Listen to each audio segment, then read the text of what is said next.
बिस्मिल्लाहिर्रहमानिर्रहीम। अस्सलामु अलैकुम। मैं हूं करामत मुगल और मेरे साथ है ईसा नकवी। नकवी साहब, कल 11 अक्टूबर को काजी साहब की अदालत में बल्ले के निशान का रिव्यू फिक्स है। पाकिस्तान की सियासी और अदालती तारीख के इस अहम तरीन केस में कल क्या होने जा रहा है? देखिए, सबसे पहली बात और सबसे पहला फैक्ट मेरे ख्याल में ये है कि पाकिस्तान की अदालती तारीख में मेरा नहीं ख्याल कि कोई भी और ऐसा मुकदमा है, एक भी ऐसा मुकदमा है जिसको इतनी मीडिया अटेंशन मिली हो, जिसके बारे में पाकिस्तान के अवाम इतने ज़्यादा अवेयर हों कि इसकी प्रोसीडिंग्स कब हुई, क्या हुआ उन प्रोसीडिंग्स में। क्योंकि आपको पता है कि ये वो केस है जो लाइव प्रोसीडिंग्स जिसकी चली थी और इसमें जो दलाइल दिए गए थे पाकिस्तान तहरीक इंसाफ की तरफ से, बैरिस्टर अली ज़फ़र जो कुछ गुफ्तगू करते रहे, हम अदालत में मौजूद होते थे, तो बल्ले का निशान 13 जनवरी का फ़ैसला, उसके बारे में एक बड़ा ही कंसिडरेट किस्म का ओपिनियन है सुप्रीम कोर्ट के। जितने भी कवर करने वाले रिपोर्टर्स हैं, आप उनसे बात करें, वकला से बात करें, कि वो ये बात तस्लीम करते हैं, वो ये कहते हैं कि शायद एक इतना मुतनाज़ा फ़ैसला है पाकिस्तान की अदालती तारीख़ का कि जिसने ये कंपैरिजन्स करवाने शुरू कर दिए कि काजी फ़ाइज़ ईसा साहब को, चीफ़ जस्टिस ऑफ पाकिस्तान को, बहुत सारे लोगों ने जस्टिस मुनीर के साथ मिलाना शुरू कर दिया। सही। और सो मच सो कि आपको पता है कि ये बात फिर सुप्रीम कोर्ट में कुछ जो इजलास हुए जजेस के, उसमें भी ऐसी इतलात आई कि वहाँ पर भी इस किस्म के अल्फाज जो हैं वो इस्तेमाल किए गए। तो ये मुकदमा जो है इन इट सेल्फ बड़ा इंपॉर्टेंट है और इसका रिव्यू एक ऐसे वक्त में फिक्स हो जाना, देखें, बड़ा सरप्राइजिंग किस्म के काम हुए हैं कुछ चीज़ें इस मुकदमे के हवाले से। मुकदमा सबको मालूम है, बल्ले का निशान जो है वो खींच लिया गया था, छीन लिया गया था पाकिस्तान तहरीक इंसाफ से, और वो बल्लेबाज वाली सूरत हाल, बल्ले वाली सूरत हाल 13 जनवरी को क्या हुआ, फिर 13 जनवरी से 8 फरवरी तक पाकिस्तान तहरीक इंसाफ किस सूरत हाल से गुजरी कि सुप्रीम कोर्ट ऑफ पाकिस्तान का फ़ैसला आने के बाद इलेक्शन कमीशन ऑफ पाकिस्तान ने इस फ़ैसले का सहारा लेते हुए तहरीक इंसाफ के जो सियासी हकूक़ हैं बहैसियत एक जमात के, वो तमाम के तमाम ख़त्म कर दिए। उनके प्रपोजल सेकेंडर्स उठाए जा रहे थे, उनके कागजात नामजदगी छीने जा रहे थे, उनके जो है वो ज़ाहिर के सिंबल तो इन इट सेल्फ चला गया था, लेकिन जो पाकिस्तान के आइन के तहत, कानून के तहत किसी भी सियासी जमात के हकूक़ हैं वो ख़त्म कर दिए गए थे। फिर सुप्रीम कोर्ट ऑफ पाकिस्तान ने 12 जुलाई को इस बात को तस्लीम किया। 11 जजेस ने इस बात को तस्लीम किया, बट काजी साहब ने भी। हाँ, बट इस पर आने से पहले और इसकी अब क्या डायनामिक्स हो सकती हैं, कुछ चीज़ें बड़ी सरप्राइजिंग हुई हैं। आज जिस वक्त हम सुप्रीम कोर्ट आए हैं तो यहाँ पर मेरी रिपोर्टर्स वगैरह से, बहुत सारे लोगों से गुफ्तगू हुई, गपशप हुई, बातचीत हुई।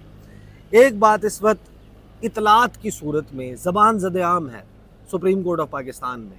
आपको पता है कि जब भी कोई चीफ़ जस्टिस रिटायर हो रहा होता है, जा रहा होता है, या even for that matter foreign office of Pakistan जो फॉरेन सेक्रेटरी हैं, अगर वो रिटायर हो रहे हों, आपको पता है कि तकरीबात का इनकाद होता है, इशाइये होते हैं, अलविदाइये होते हैं, उनके ऑनर में तकरीबात का जो है वो इनकाद किया जाता है। और ये एक रस्म है, एक रीत है हर इदारे की कि जब सरबराह जा रहा होता है, इवन फॉर दैट मैटर अगर दूसरे भी कोई शख्स रिटायर हो रहा हो तो कॉलीग्स खुद कुछ ना कुछ करते हैं। तो इस वक्त सुप्रीम कोर्ट में जो बज़ है, जो बहुत ज़्यादा बात चल रही है, वो ये कि जो रजिस्ट्रार ऑफिस है उसने इस्लामाबाद की एक मशहूर केटरिंग सर्विस से रब्ता कर लिया कि वो तकरीब का एहतमाम करना है किसी। सही। और उसको बहुत सारे लोग तशबीह दे रहे हैं कि शायद कोई अलविदाइया हो रहा है, काजी साहब जा रहे हैं। अच्छा। क्योंकि अगर तो आइनी तरमीम से हटकर मैं बात कर रहा हूँ, अगर आइनी तरमीम की सूरत में या ना होने की सूरत में काजी फ़ाइज़ ईसा साहब ने रुकना होता तो फिर तो किसी अलविदाइये की ज़रूरत नहीं थी ना, और तो कोई रिटायर नहीं हो रहा सुप्रीम कोर्ट ऑफ पाकिस्तान से। सही।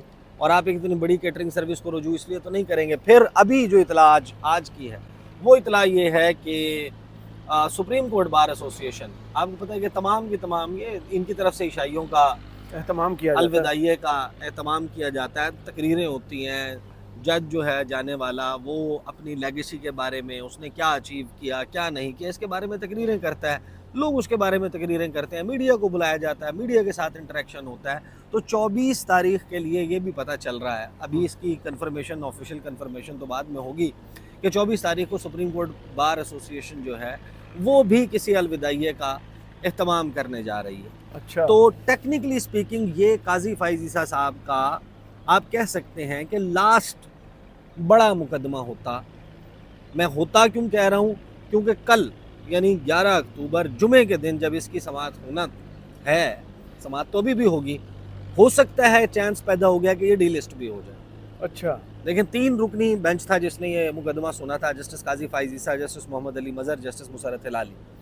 مسرت ہلالی جو ہیں وہ اپنے ایک میڈیکل پروسیجر کی وجہ سے ہارٹ کے وہ کچھ ہی وقت کے بعد وہ چلی گئیں چھٹیوں پر، اور وہ بڑی طویل ہو گئیں، وہ بینچز میں نہیں بیٹھیں. تو یہ معاملہ ویسے تو ریویو جو ہے بہت پہلے فکس ہو جانا تھا. تحریک انصاف نے اس فیصلے کے ریویو کے لیے 6 فروری کو رجوع کر لیا تھا سپریم کورٹ آف پاکستان. جی بالکل. اب ریویو عموماً سنتا ہے سیم بینچ. سیم بینچ کی کمپوزیشن میں اویلیبلٹی نہیں تھی، لہٰذا اس کو نہیں لگایا گیا. پھر وہ گرمیوں کی چھٹیاں، تعطیلات اور یہ سب کچھ آ گیا، اور مسرت ہلالی صاحبہ اویلیبل نہیں تھی. تو اب ان تینوں ججز کی اویلیبلٹی ہے. اور آپ اگر کیلنڈر کو دیکھیں تو آج جب ہم گفتگو کر رہے ہیں تو 10 تاریخ ہے، جمعرات کا دن ہے. اور اگر قاضی فائز عیسیٰ صاحب نے 25 تاریخ کو ریٹائر ہو جانا ہے، اور 26 تاریخ کو پاکستان میں ایک نئے چیف جسٹس آف پاکستان، وہ کوئی بھی ہوں، ہم اس کے بارے میں ابھی کچھ تفصیلات رکھیں گے. آج مزید کچھ خبریں آئی ہیں، یعنی جسٹس منصور علی شاہ ہوں، یا پھر اگر پینل بنا دیا جائے تو اس میں 2 سینئر ججز کے بعد والے جج جسٹس یحییٰ آفریدی، یا پھر ان دیٹ کیس تو جسٹس امین الدین خان جو ہے کہ 3 کا پینل بنے گا یا 5 کا، یہ علیحدہ سے بحث چل رہی ہے سپریم کورٹ میں. تو 10 تاریخ کو ہم گفتگو کر رہے ہیں، 11 تاریخ کو یہ کیس فرائیڈے کے لیے فکس ہوا تھا. اب اس میں تحریک انصاف کے جو وکیل ہیں، پہلے تو تھے بیرسٹر علی ظفر، جی، اب ہیں حامد خان صاحب. صحیح. ایک تو میں آپ کو اس ویڈیو کے اینڈ میں سنواؤں گا کہ حامد خان صاحب نے اس کیس میں قاضی فائز عیسیٰ صاحب کے سامنے پیش ہونے سے پہلے قاضی فائز عیسیٰ صاحب کے متعلق کیا گفتگو فرمائی ہے. جی. تو اس سے آپ اندازہ لگائیں کہ حامد خان کا اور chief justice of Pakistan justice قاضی فائز عیسیٰ کا آمنا سامنا اس گفتگو کے بعد ہوتا جو انہوں نے 7 اکتوبر کو کی ہے. جی. اور قاضی فائز عیسیٰ صاحب کے متعلق کتنے سٹرونگ ورڈز جو ہیں ان کے خلاف استعمال کیے ہیں. لیکن درخواست آج آ جاتی ہے حامد خان صاحب کی طرف سے کہ وہ ان کے گھر میں فیملی میں کوئی ایونٹ ہے، تو 11 تاریخ کو وہ یہاں پر اویلیبل نہیں ہے، تو وہ معذرت چاہتے ہیں، وہ نہیں آ سکیں گے. تو لگتا یہ ہے کہ اس کی سماعت، ظاہر ہے کہ سماعت تو ہوگی، یا ہو سکتا ہے کہ ڈی لسٹ ہو جائے. اب یہ دونوں پاسبلٹیز ہیں، بٹ وہ چیز چلے گی نہیں. تو 11 تاریخ کو اگر یہ نہیں ہوتی تو 12 اور 13 اکتوبر جو ہے وہ ویکنڈ ہے، چھٹی ہے سپریم کورٹ آف پاکستان کی. اس کے بعد 14، 15 اور 16 تاریخ جو ہے وہ پاکستان میں اسلام آباد میں شہر اقتدار میں شنگھائی تعاون تنظیم کی ہیڈز آف گورنمنٹ میٹنگ ہو رہی ہے. جی. اس کے تناظر میں چھٹی ہے، راستے بھی بند ہوں گے، ریڈ زون تقریباً سیل ہوگا، تو وہ بھی اس میں بھی نہیں ہو سکتا. پھر اس کے بعد آپ کے پاس دن بچ جاتے ہیں 17 تاریخ، 18 تاریخ، اور یہ 2 ہیں جمعرات اور جمعے کے دن.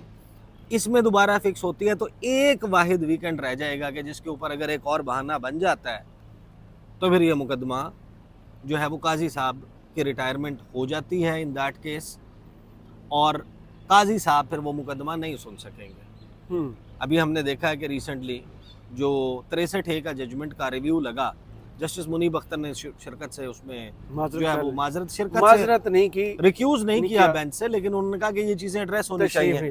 جسٹس اعجاز الحسن استعفیٰ دے چکے، جسٹس عمرت بندیال ریٹائر ہو چکے، جو مظہر عالم میاں خیل ہیں وہ ایڈ ہاک جج کے طور پہ کیونکہ موجود ہے اس لیے وہ بینچ کا حصہ ہے. تو قاضی فائز عیسیٰ صاحب کا اب چانس ہو گیا کہ شاید ان کو بلے کا ریویو سننے کا موقع نہ مل سکے، کیونکہ اس کے بعد تو چلاؤ ہے. صحیح. تو قاضی صاحب کے لیے یہ جو بہت سارے لوگ کہتے ہیں کہ یہ ایک سٹین ہے، یہ ایک داغ ہے 13 جنوری کا فیصلہ، اور ان کی لیگیسی میں لکھا جائے گا، اور ان کو اس صف میں کھڑا کر دیا جو جسٹس منیر کی بات چلتی ہے. اور آپ کو پتہ ہے کہ پاکستان میں عدالت میں یہ ایک بڑا تانا کنسیڈر ہوتا ہے، گالی کہہ لیں تو زیادہ مناسب. ہاں، لیکن اب دیکھیں اس بات کو ذرا ٹھنڈے دل سے دیکھیں کہ 13 جنوری کے فیصلے کے بعد جو ریویو ہے اس ریویو میں کیا ہو سکتا ہے. ریویو ایکسیپٹ ہونا، میرا خیال ہے کہ ریویو تو ایکسیپٹ ہوگا. جی. جو تحریک انصاف نے ریویو مانگا ہے یہ نہیں ہوگا کہ ریویو ریجیکٹڈ ہے. میں آپ کو بتاتا ہوں اس کی وجوہات کیا ہے. لیکن 13 جنوری کو فیصلہ دیا، ججز عموماً اپنے فیصلے سے ہٹتے نہیں ہیں، تبدیل نہیں ہوتے، نہیں کرتے. لیکن اس فیصلے نے پاکستان کی سیاسی تاریخ کے اوپر اتنے انمٹ نقوش چھوڑے کہ I can tell you it will go down in history. Text books میں एग्जाम्पल्स के तौर पर आने वाली नस्लों को पढ़ाया जाएगा ये केस।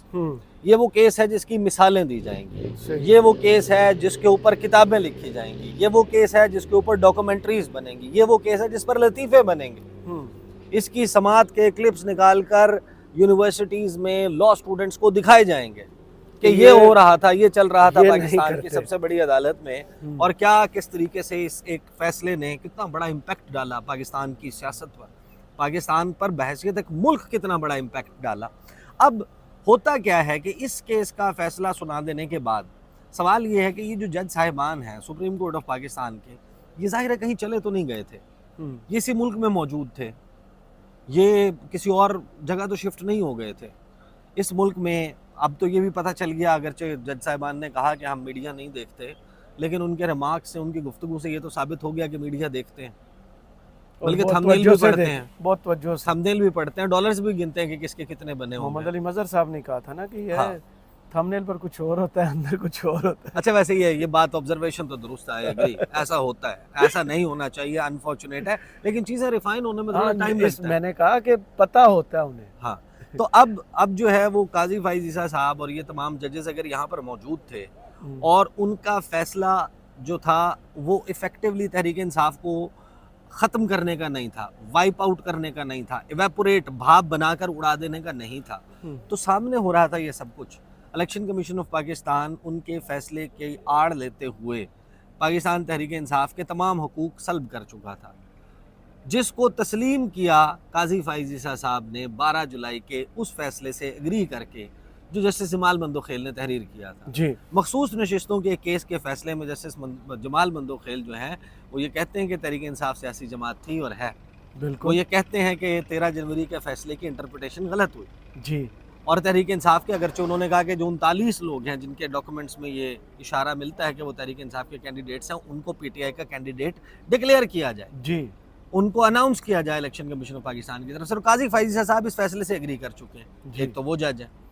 देखें, अगर काजी फाइज ईसा उस फैसले को अनाउंस कर रहे हैं, खुद बैठकर पढ़ रहे हैं, रीड आउट कर रहे हैं सुप्रीम कोर्ट ऑफ पाकिस्तान ने, जो पाकिस्तान की तमाम टेलीविजन स्क्रीन पर चला है, तो सबसे पहले तो आप अपने जहन से निकाल देंगे काजी फाइज ईसा जो है वो इस रिव्यू को एक्सेप्ट नहीं करेंगे, कम से कम इस हद तक ज़रूर बताएंगे कि जो फैसला था हमारा वो ये था और उस फैसले के ऊपर अमल दरामद गलत हुआ है जी।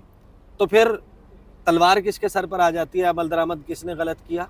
Election commission. इंटरप्रिटेशन किसने गलत की? इलेक्शन कमीशन ऑफ पाकिस्तान ने। तो फिर तो सिकंदर सुल्तान राजा साहब पहले तो मुझे लग रहा है कि, और इलेक्शन कमीशन ऑफ पाकिस्तान इस रिव्यू में हॉट वाटर्स में गर्म पानियों का मुसाफिर बन चुका है। अच्छा, तो दूसरी बात आ जाए फिर आप जस्टिस मोहम्मद अली मजहर। जस्टिस मोहम्मद अली मजहर वो जज हैं जिन्होंने 8 जजेस के साथ मिलकर, यानी बशमूल उनके, जो मखसूस नशिस्तों का फैसला है वो तहरीक इंसाफ के फेवर में दिया है, बिल्कुल। और वो फैसला तो इलेक्शन कमीशन ऑफ पाकिस्तान के कंडक्ट के ऊपर संगीन सवालात उठाता है, सही, और पेक्यूलियर सर्कमस्टेंसेस करार देता है 8 फरवरी के इलेक्शंस के, और उसी की बुनियाद पे वो कहते हैं कि ये मखसूस नशिस्तें दे दी जाएं पाकिस्तान तहरीक इंसाफ को। तो जस्टिस मोहम्मद अली मजहर बेंच में रिव्यू वाले इस केस में जो स्कोप है अब तब्दील हो गया, सही। पहले आपको पता है कि बड़ा लिमिटेड होता है, लेकिन जब आप रिव्यू इसका सुनेंगे तो जाहिर है कि जस्टिस मोहम्मद अली मजहर जो फिर 12 जुलाई के फैसले में इतना कुछ लिख चुके हैं, उनके दस्तखत मौजूद हैं उस फैसले पे जो जस्टिस मंसूर अली शाह ने दिया, वो 70 सफ़हात का फैसला, वो 4 सफ़हात का अबहम दूर करने का फैसला, वो जो शॉर्ट ऑर्डर था 12 जुलाई का, 12 जुलाई, 14 सितंबर और उसके बाद 24 सितंबर जब डिटेल जजमेंट आई तो जस्टिस मोहम्मद अली मजहर उसमें शामिल हैं। तो एक तो जस्टिस मोहम्मद अली मजहर अब इस बेंच में, आपको पता है कि वो इस रिव्यू में क्या पोटेंशियली कर सकते हैं। तीसरी जज साहिबा रह जाती हैं इस बेंच में, जस्टिस मुसर्रत हिलाली जी। अब जाहिर है कि जस्टिस मुसर्रत हिलाली जो है वो एक लाइफ चेंजिंग एक्सपीरियंस से गुजरी हैं। आपको पता है कि जब आप किसी बड़े मेडिकल प्रोसीजर से गुजरते हैं और तो जाहिर है कि इंसान जो है वो शायद हर वक्त के साथ तब्दील होता रहता है, पूरी फिल्म चलती है आंखों के सामने, तब्दील होता रहता है। तो जाहिर है कि वो एक बड़े प्रोसीजर से गुजरने के बाद आने के बाद जाहिर है कि एक तो होता है ना कि जब आप ओवरवेल्म होते हैं, ताबड़तोड़ डेवलपमेंट्स हो रही होती हैं, आप पार्ट ऑफ द गेम होते हैं, आपका दिमाग जो है वो मज़ीद चीज़ों के ऊपर थॉट प्रोसेस जो है वो सोचने समझने के लिए इतना टाइम नहीं मिलता आपको। लेकिन she must have thought through اور دیکھا ہوگا کہ یہ کیا امپیکٹ ہوا ہے. تو مجھے تو لگتا ہے کہ جو 3 جج صاحبان ہیں, ان جج صاحبان میں تینوں کے تین, دیکھیں جسٹس محمد علی مظہر اور قاضی فائز عیسیٰ صاحب وہ تو 12 جولائی کو کر چکے ہیں جی, وہ تو 13 جنوری کا جو فیصلہ ہے اس کے عمل درآمد ٹھیک نہ ہونے اور اس کی تشریح غلط مس کانسٹرو ہو جانے کو تو تسلیم کر چکے ہیں. جی, تو لہٰذا اب یہ سیم معاملہ نہیں ہے 13 جنوری کا. دوسرا پھر جسٹس مسرت ہلالی کا میں نے آپ کو بتا دیا. پھر اب جو معذرت کر لیا حامد خان صاحب نے, تو ایک نئی سچویشن پیدا ہو گئی ہے کہ ہو سکتا ہے یہ سرپرائزنگ ہے, قاضی فائز عیسیٰ صاحب جو ہے وہ جانے سے پہلے اس مدعے کو, اس معاملے کو شاید نہ نمٹا سکیں. اور ابھی یہ سوال تو پھر بہرحال موجود ہے کہ قاضی فائز عیسیٰ جائیں گے بھی یا نہیں جائیں گے. لیکن آخر میں جیسے میں نے کہا تھا, میں آپ کو سنوا دیتا ہوں, 2 منٹ 9 سیکنڈ ہے, کہ وہ وکیل جنہوں نے تحریک انصاف کی طرف سے پیش ہونا ہے, میں ہم پہلے بھی اس کے اوپر بات بھی کر چکے ہیں, سنوا بھی چکے ہیں, but this is more relevant, کہ یہی حامد خان ہیں جنہوں نے قاضی فائز عیسیٰ صاحب کے سامنے میں آ کے بھی انہوں نے ریکیوزل کی درخواست دی تھی. قاضی صاحب نے کہا تھا آپ نے کرنا ہے آپ کر لیں, میں نہیں کر رہا. ہاں, لیکن اب جو حامد خان ہیں وہ یہ تقریر کر چکے بدلے ہوئے ہیں. وہ ٹھنڈے میٹھے آدمی ہیں, لیکن انہوں نے جو تقریر کر دی ہے قاضی فائز عیسیٰ صاحب کے خلاف, حامد خان بدل گئے. ہاں, تو حامد خان یہ کر چکے ہیں. اور پھر ایک سوال دائرے کے آخر میں بالکل موجود رہے گا کہ کیا اس کیس کے ریویو کو بھی اسی طریقے سے لائیو نشر کیا جائے گا پاکستان کے تمام ٹیلی ویژن سکرینز کے اوپر, مشکل ہے, جیسے اس اوریجنل کیس کو کیا گیا تھا. آپ کو پتا مقصود نشستوں والا ہوا تھا. سن لیں جناب. ہم نے تب کہا کہ ایک ہی پرنسپل پر چیف جسٹس کی تقرری ہوگی, چاہے سپریم کورٹ کا ہو چاہے ہائی کورٹ کا ہو, سینیورٹی اور صرف سینیورٹی, تاکہ آپس میں کوئی جھگڑا نہ پڑے. آج چند ایک سپریم کورٹ کے جج چند ہے, مجھے خوشی ہے کہ میجورٹی سپریم کورٹ آج صحیح جگہ کھڑی ہے. یہ چند ایک لوگ ہیں, ایک قاضی جو قاضی کہلانے کے قابل نہیں ہے, شرمناک بات ہے وہ اپنے آپ کو قاضی کہتا ہے. میں اپنا بھی گناہ مانتا ہوں, میں نے اس کا پورا ساتھ دیا. اس وقت میرا یہ خیال تھا کہ یہ انڈیپینڈنٹ جج ہے, یہ اپ رائٹ جج ہے. میں نے اپنی پارٹی کو ڈیفائن کیا, میں نے عمران خان سے لڑائی کہ نہیں یہ غلط کر رہے اور ریفرنس بھیج کے آئے گا جج کے خلاف. مجھے نہیں پتا تھا یہ آدمی پہ توہمات ہوگا, اس طرح سے تباہ ہوگا, یہ ملک کو تباہ کرنے کی کوشش کرے گا, یہ عدلیہ کو تباہ کرے گا اندر سے. میں تاریخ کے کسی حد تک میں بھی ذمہ دار ہوں اس قسم کے آدمی کا ساتھ دینے کے, لیکن مجھے خدا نہیں معلوم تھا کہ کل کو یہ کس طرح پیٹے گا, کس طرح اپنے کانشیس کا سودا کرے گا, کس طرح پروموٹ کرے گا فلور کراسنگ کو. 63A کا کیا ضرورت تھی اس وقت کیس سننے کی, 2 سال سے پڑا ریویو پٹیشن. تم تو جانے والے ہو 15 دن میں, تم جاؤ گھر اپنے, اگلا چیف جسٹس آئے گا خود لگائے گا وہ کیس. اس لیے کہ تمہیں جلدی پڑی ہے, یا تمہاری عمر کا اضافہ ہو جائے یا تمہیں جو نئی جعلی کوٹ بن رہی اس کے اوپر بٹھا دیا جائے, تاکہ تم عدلیہ کو چلنے نہ دو, آئین کو چلنے نہ دو. بھول جاؤ جیسے بڑے آئے اور چلے گئے. آج کسی کو ارشاد حسن خان یاد ہے, آج کسی کو شیخ ریاض یاد ہے, کسی کو نہیں, کوئی اس کی شکل بھی نہیں پہچانتا. قاضی تمہارے ساتھ بھی یہی ہونے والا ہے. کچھ سالوں بعد تم اپنے چہرہ نہیں دکھا سکو گے, بلکہ فوری طور پر ہونے کے بعد چہرہ نہیں دکھا سکو گے. تو میرے بھائیوں, یہ ہم لوگوں نے یونٹی کے ساتھ یہ جنگ لڑنی ہے. اور تو یہ ہے حامد خان صاحب کا مطمع نظر. دیکھتے ہیں کہ کل کیا ہوتا ہے. پاکستان کی سب سے بڑی عدالت میں نظریں تو لگی ہوں گی, آپ اور ہم یہاں پہ موجود بھی ہوں گے. قاضی صاحب مقدمے کو کس طریقے سے چلاتے ہیں, نہیں چلاتے, ڈی لسٹ ہو جاتا ہے, that is something to be seen. صحیح, بہت شکریہ عیسیٰ نقوی آپ کا. کرامت مغل کو سپریم کورٹ سے اجازت دیجیے, اور کمنٹس باکس میں ضرور بتائے گا یہ ویڈیو آپ کو کیسی لگی. اللہ حافظ.